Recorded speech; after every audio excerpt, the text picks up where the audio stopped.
de volta com a segunda parte do nosso programa, onde estamos falando hoje sobre os bastidores, os acontecimentos em torno do filme documentário que será lançado agora no dia 14 de março, intitulado Nos Passos do Mestre.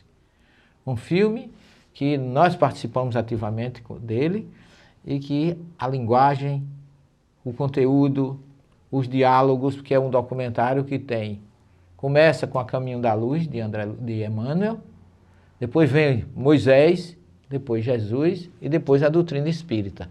Então está um filme realmente, eu diria a você, com a primeira, a segunda e a terceira revelação completas e juntas. E são abordados realmente textos diferentes, traduções diferentes, que vocês podem até pensar, muita gente mais ortodoxa e mais exigente, pode pensar que nós estamos contrário à doutrina espírita, contrário ao ensinamento de espíritos. Não. Nós estamos acrescentando alguma coisa, baseado no que acabei de falar em João 16:12, quando Jesus disse que tenho ainda muito que vos dizer, mas vocês não estão preparados ainda para suportar as minhas revelações. Kardec coloca aqui um comentário de Kardec no item 5, do capítulo 24, não coloqueis a candeia sobre o alqueire. Ele diz aqui: se, pois, em sua previdente sabedoria, a providência não revela as verdades, senão gradualmente, as revela sempre à medida que a humanidade está madura para recebê-las. Ela as mantém em reserva não sob alqueire, mas os homens que estão na posse delas as ocultam a maior parte do tempo ao vulgo com a intenção de o dominar. São eles que colocam verdadeiramente a luz sob o alqueire.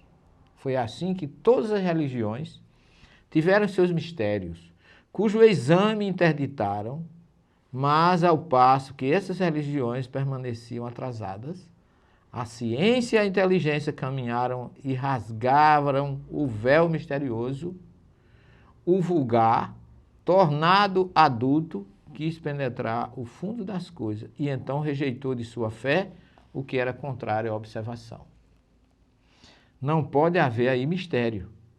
E Jesus está com a verdade quando diz que não há nada de secreto que não deva ser revelado.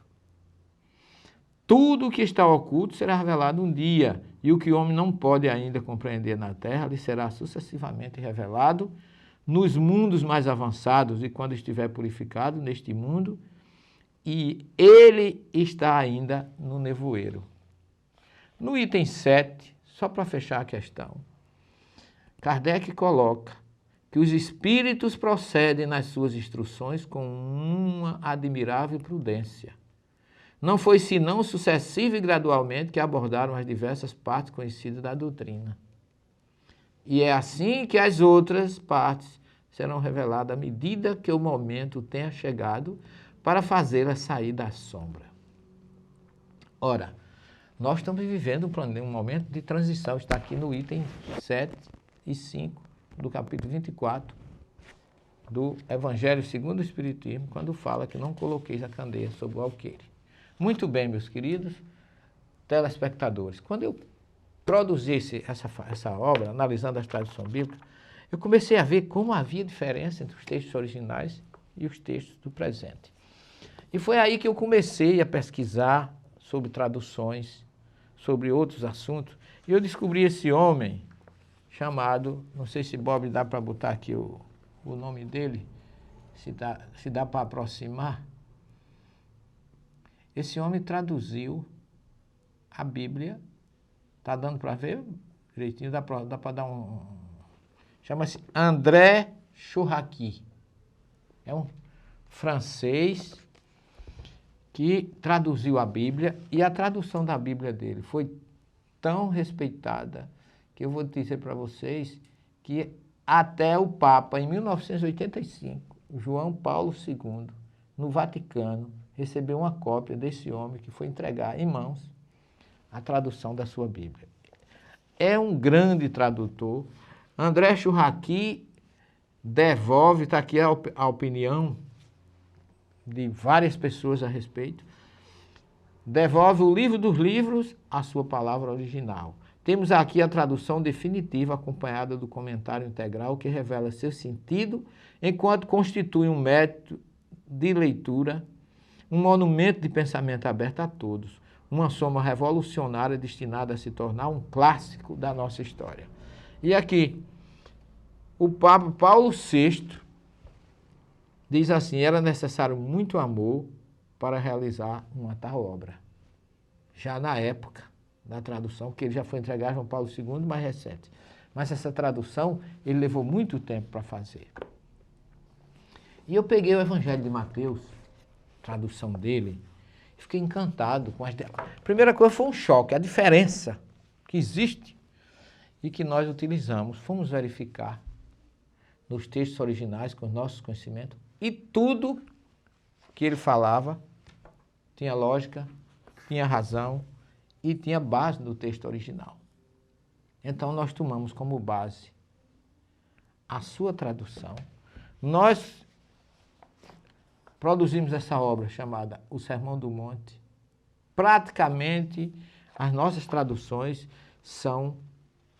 contêm o mesmo sentido básico, original dos textos traduzidos por André Churraqui. E aí vem a questão maior. O Pai Nosso, que consta nele, no filme, vai terminar com o Pai Nosso cantado, num coro, está maravilhoso, está belíssimo. Esse Pai Nosso e o Sermão do Monte foi traduzido praticamente com base nos ensinamentos de André Churraqui. E você vai observar que a primeira coisa que choca, que as pessoas acham que há aí uma dificuldade muito grande de se entender, é que nós colocamos nos diálogos, porque o filme tem representações, ensinamentos e diálogos. Nós colocamos, inicialmente, mostrando que Jesus não estava chamando ninguém de bem-aventurado. O Pai Nosso que ele ensina lá no Monte das Oliveiras também tem outro significado, outro conteúdo, que nós analisamos e traduzimos baseado no que ele ensina e o que está lá no Monte das Oliveiras, numa tábua de mármore que nós extraímos e fizemos a tradução. Então, meu caro telespectador, esse filme vai chamar a atenção por isso, mas ele tem raízes na ciência de Kardec, no Evangelho segundo o Espiritismo, na tradução de André Churraqui e nos nossos estudos, nas nossas análises que nós encontramos nos textos originais. Não saia daí, porque nós vamos para a terceira e última parte. Se Deus quiser, 1 minuto só. Até já.